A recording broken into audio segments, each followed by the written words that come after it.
मैं हूं अंकित अवस्थी।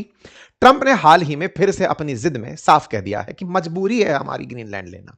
हम चाहते नहीं हैं, लेकिन क्या करें, मजबूर हैं, हमें ग्रीनलैंड चाहिए होगा। बिना ग्रीनलैंड के गुजारा नहीं होगा। ग्रीनलैंड वालों, तुम्हारे पास दो ऑप्शन हैं, या तो तुम रूस और चाइना की शरण में चले जाओ या फिर सीधे अमेरिका चले आओ। ये कार्टून मजाक में नहीं है।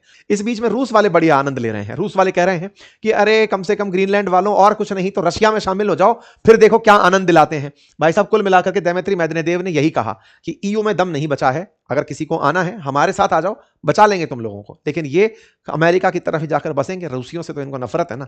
कि फिलहाल ग्रीनलैंड को लेकर अमेरिका एकदम स्पष्ट हो चुका है कि ग्रीनलैंड हमारा है।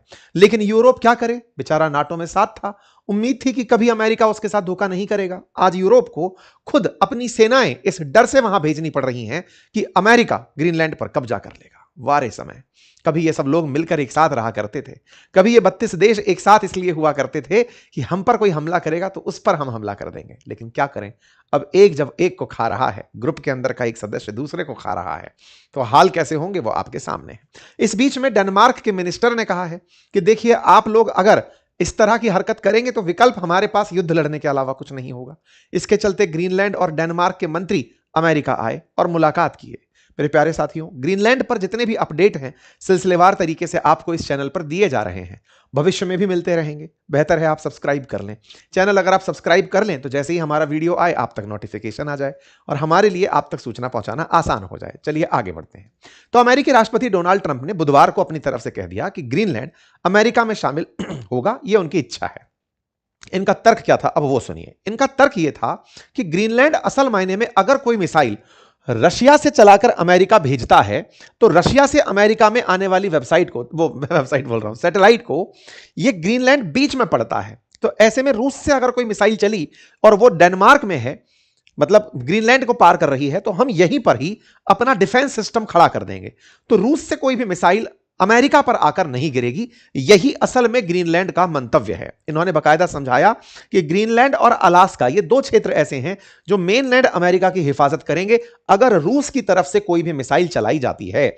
इसलिए हम गोल्डन डोम में इसे यूज करना चाहते हैं। हम अपने हिफाजत के लिए, रशिया और चाइना से अपने हिफाजत के लिए ग्रीनलैंड को बीच में एक कर्टन के रूप में यूज करना चाहते हैं। ट्रंप ने साफ कह दिया, आई कांट रिलाई। अच्छा, फिर इनसे पूछा भी गया कि सर एक बात बताइए, डेनमार्क के बारे में क्या कहानी है, वो ग्रीनलैंड तो उसका है। बोले साहब देखो, ऐसा है कि वो लोग 2 स्लेड और लेके पहुंच जाएंगे। स्लेड बोले तो वो कुत्ता गाड़ी नहीं चलती है, कुत्ता बुलक कार्ट की तरह कुत्ता कार्ट जो चलती है, जिसमें 3 कुत्ते आगे लगे होते हैं, लकड़ी का पीछे स्लेज खींच के जा रहा होता है। बोले वो लोग वो खड़ा कर देंगे, उससे क्या हिफाजत होती है, हमारे पास सिस्टम है, हम ग्रीनलैंड को ले लेंगे। ट्रंप से जब भी पूछा गया कि सर देखिए, वो आपके बारे में कह रहा है कि डेनमार्क आपके साथ गया था अफगानिस्तान युद्ध लड़ने, आप उसके साथ ऐसा कैसे कर सकते हैं। बोले thank you for your consideration, आपने याद दिला दिया, इसके लिए धन्यवाद। कुल मिलाकर ट्रंप को कोई असर नहीं पड़ रहा है। उनका सिंपल सा कहना है कि डेनमार्क वालों, नाटो से कह रहे हैं ट्रंप की सुनो नाटो वालों, डेनमार्क से कहो कि ग्रीनलैंड वो दे दे, हमारे पास और कोई ऑप्शन नहीं है, हम उसे लेकर रहेंगे। 2 dog sleds won't do it, only the USA can. Greenland को कोई नहीं बचा सकता और वो जो कुत्ता गाड़ी है ना, वो तो बिल्कुल नहीं बचा सकती, हम ही उसकी हिफाजत कर सकते हैं। कुल मिलाकर के ये कुत्ता गाड़ी दिखाते हैं और कहते हैं कि डेनमार्क वाले ग्रीनलैंड की हिफाजत में ऐसी कुत्ता गाड़ियों से काम चला रहे हैं, स्लैड से काम चला रहे हैं, उससे कुछ नहीं होगा।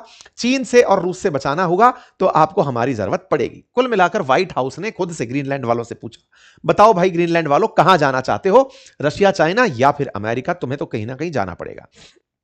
ट्रंप ने उल्टा दाव चलते हुए कहा कि नाटो देशों, आपको तो मेरी मदद करनी चाहिए, अमेरिका को मजबूत करिए ताकि मैं आपकी हिफाजत करूंगा।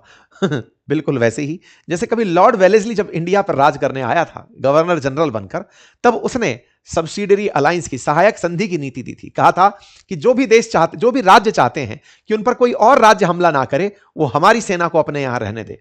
बाद में उन्हीं राज्यों से कहा कि चूंकि अब हमारी ही सेना तुम्हारे पास है, तुम हमसे कैसे लड़ोगे, हमारे साथ हो जाओ। वही काम अमेरिका अब कर रहा है। यहां पर ये इन देशों से कह रहा है कि नाटो वालों, कहो ना इससे कि ये हमको ग्रीनलैंड दे दे, अदरवाइज तो फिर हमें युद्ध करना पड़ेगा। कुल मिलाकर हालात खराब है मेरे प्यारे साथियों। जिस तरह से कुछ समय पहले इनके एक साथी सांसद ने कहा था कि 500% टैरिफ लगा दो इंडिया चाइना पर, वैसे ही एक और सांसद महोदय निकल आते हैं जिनका नाम है रैंड फाइन। ये आकर के कहने लगते हैं कि अमेरिका वालों, कुछ नहीं तो कम से कम ग्रीनलैंड के लिए एक बिल ही पास कर डालते हैं और इस बिल में अमेरिका जब उसे अपना 51वां राज्य बनाए तो क्या प्रक्रिया होगी यह काम कर लेंगे। भाई साहब 51 स्टेट के नाम से बिल की कल्पना जारी हो जाती है और ट्रंप इस बात को सहमति भी देते हैं कि हां ठीक ही है, ग्रीनलैंड को शामिल करेंगे तो 51वां राज्य घोषित कर देंगे, कोई बात नहीं, उसे एक नया राज्य बना देंगे। कुल मिलाकर ट्रंप का पागलपन धीरे धीरे बढ़ता जा रहा है। ग्रीनलैंड को लेने के लिए उनके अंदर की जो थॉट है वो बहुत तेजी से अब सामने आ रही है। जहां आप और हम ईरान पर उनके हमले का इंतजार कर रहे हैं, ग्रीनलैंड को तो वो धमका के ही खत्म कर देंगे। वेनेजुएला को हासिल करने के बाद उनके हौसले बहुत तेज हैं। ईरान में तख्ता पलट से वो अपनी शक्ति स्थापित करेंगे, ग्रीनलैंड उन्हें यूरोप संभवतः गिफ्ट में ही दे देगा, ऐसा लगता है। कुल मिलाकर के फिलहाल के लिए कनाडा भले ही राहत की सांस ले रहा हो, लेकिन मुझे ऐसा लगता है कि एक बार ग्रीनलैंड लेने के बाद ये कहेंगे यार यार अब ग्रीनलैंड हमारा हो गया, बीच में कनाडा, तुम बीच में फंसे हुए क्या ही करोगे, तुम अब हमारा 52nd राज्य बन जाओ। क्योंकि ये आदमी शुरुआत तो कनाडा से ही किया था कि कनाडा को हमारा 51 स्टेट बना दो। कनाडा थोड़ा नानुकुर किया, हल्के में लिया, ऐसे में उसने ग्रीनलैंड पर हाथ मार दिया। अब इस बीच में फिर कहेगा कि सुनो देखो, ये एरिया हमारा, अलास्का हमारा, ग्रीनलैंड हमारा, तुम बीच में क्या कर रहे हो, हमें ग्रीनलैंड आने जाने में बड़ी दिक्कत होती है, सुनो हमारा बन जाओ। हो सकता है ट्रंप जाते जाते पहले इनका बलिदान लिए थे, पूरे कनाडा को अपने साथ शामिल करके बड़ा अमेरिका बना सकते हैं। खैर, इस बीच में ये यूरोपियन देशों से आह्वान करते हैं कि देखो नाटो के भरोसे मत रहो, हमें ग्रीनलैंड के लिए चलना होगा। यूरोप का एक हिस्सा संकट में है तो यूरोप के देश इकट्ठे होते हैं कि चलो चलो चलो चलो, हमको चलना है, ग्रीनलैंड को बचाना है। बस इसी काम के लिए कनाडा, फ्रांस, इन सब ने अपनी, जर्मनी, स्वीडन, फ्रांस, नॉर्वे, इन सब ने अपनी सेना को भेजना तय करा कि बोले चलो न्यूक में भेज दो, ग्रीनलैंड में जो न्यूक है वहां पर भेज दो। यहां पर तमाम प्रकार के स्वीडन से और सब जगह से ऑफिसर्स जो हैं वो ग्रीनलैंड पहुंचना शुरू हो जाते हैं। मैक्रॉन भी, लेकिन सब सब एक नंबर के चालू लोग हैं, हर जगह लिख ये रहे हैं कि डेनमार्क के कहने पर हम अपनी सेना भेज रहे हैं। It is an Denmark request that Sweden is sending personal from Arctic forces. Operation Arctic endurance के लिए डेनमार्क के कहने पर हम अपनी सेना भेज रहे हैं। हद है यार। इमानुएल मैक्रोन लिख रहे हैं, at the request of Denmark I have decided that France will participate joint exercise organized by Denmark in Greenland operation Arctic endurance. The first French military elements are already on their way, other will follow. इनकी खुद की हिफाजत करने की क्षमताएं नहीं है, लेकिन हाँ हर किसी, Norway has announced that it is sending soldiers to Greenland on Danish request. मतलब इससे ज्यादा क्या इंसल्ट हो सकती है। डेनमार्क खुद, मुझे लग रहा है, थाली में परोस के ट्रंप को ग्रीनलैंड दे देगा, क्योंकि इसके सहयोगी देश ही इसकी बेइज्जती कर रहे हैं। यूरोप के देश सेना भेज रहे हैं, बोले तुमने कहा था तो भेज रहे हैं, बाकी तुम तो हमारे क्या ही थे। भाई साहब, यूरोप के अंदर जिस प्रकार की एकता दिख रही है उसे देख के तो लग रहा है कि अब दुनिया के बाकी देशों को खुद से पहुंच जाना चाहिए कि सुनो ये यूरोप का देश हमें पसंद है, ले लेना चाहिए। अब तो ऐसा होना चाहिए कि जिनके पास में न्यूक्लियर बॉम्ब है, नॉर्थ कोरिया को खुद उठ के जाना चाहिए कि सुनो अब हमको डेनमार्क पसंद आ रहा है, ले रहे हैं। फिर वो कह रहे हैं नहीं हमको स्वीडन पसंद आ रहा है, हमको लेना है, ले लेते हैं, क्योंकि इनके सबके हाथ में से दम खत्म हो चुका है। आप सोच रहे हैं मरी सी फोर्स ये भेजते हैं, हर जगह लिखते हैं डेनिश रिक्वेस्ट पर हम भेज रहे हैं। खुद कोई इस बात की अकाउंटेबिलिटी नहीं ले रहा है कि हमें डेनमार्क के साथ होना चाहिए, कि यूरोप को एक होना चाहिए। यहां पर साफ फोर्सेस भेज दी जाती हैं ग्रीनलैंड में, ये दिखावे की फोर्सेस हैं। अमेरिका जब कहेगा धप, ये सब लोग यहां से भाग के निकल लेंगे। ठीक है, फोर्सेस दिखाई देती हैं, सैनिक निकलते हुए दिखाई देते हैं, माइनस टेंपरेचर में दिखाई देते हैं। उर्सुला वॉन डेन से पूछा जाता है, मैडम जी आप क्या कहेंगी?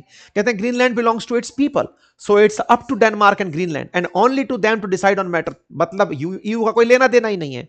बोले ग्रीनलैंड और डेनमार्क डिसाइड करें, उनको क्या करना है, हमारा क्या है। Greenland is part of NATO. भाई साहब, खैर जो भी है, कुल मिलाकर के डेनमार्क की सेना, डेनमार्क के विदेश मंत्री, डेनमार्क के रक्षा मंत्री, उन सबके हाव भाव और बॉडी लैंग्वेज से ये लग रहा है कि ये चाहते हैं कि ट्रंप बस ग्रीनलैंड तक ही सीमित रह जाएं, कल को ये ना कह दें कि सुनो अब हमें डेनमार्क भी लेना है। बस इस तरह की इनकी रिएक्शंस और रेपुटेशन दिख रही है। खैर जो भी होगा, ग्रीनलैंड को लेकर के जो भी हो, लेकिन ट्रंप इस समय बढ़िया डिस्ट्रैक्टर बनकर मार्केट में चल रहे हैं। चाइनी लोग तो बड़े आराम से इनके आनंद ले रहे हैं कि ये आजकल नशा कर रहे हैं किस बात का, बोले हेजीमोनी, मेरा वर्चस्व होना चाहिए। एक दिन वेनेजुएला सूंगा, एक दिन ग्रीनलैंड सूंगा, एक दिन ईरान सूंगा, बोले निपटाओ इन सब देशों को। कुल मिलाकर के ट्रंप का वार गेम चल रहा है, वर्चस्व की अभिलाषा है और पीक पर ये चल रहे हैं। बाकी आप लोग इस विषय पर क्या सोचते हैं, अपनी राय जरूर दीजिएगा। चैनल पर नए हैं तो सब्सक्राइब कर लीजिए। इस बीच में रूस वाले बढ़िया आनंद ले रहे हैं। रूस वाले कह रहे हैं कि अरे कम से कम ग्रीनलैंड वालों और कुछ नहीं तो रशिया में शामिल हो जाओ, फिर देखो क्या आनंद दिलाते हैं। भाई साहब, कुल मिलाकर के दिमित्री मेदवेदेव ने यही कहा कि ईयू में दम नहीं बचा है, अगर किसी को आना है हमारे साथ आ जाओ, बचा लेंगे तुम लोगों को। लेकिन ये अमेरिका की तरफ ही जाकर बसेंगे, रूसियों से तो इनको नफरत है ना। खैर जो भी है, कुल मिलाकर बस इतना ही है। चैनल पर नए हैं तो आप प्लीज सब्सक्राइब करें। धन्यवाद।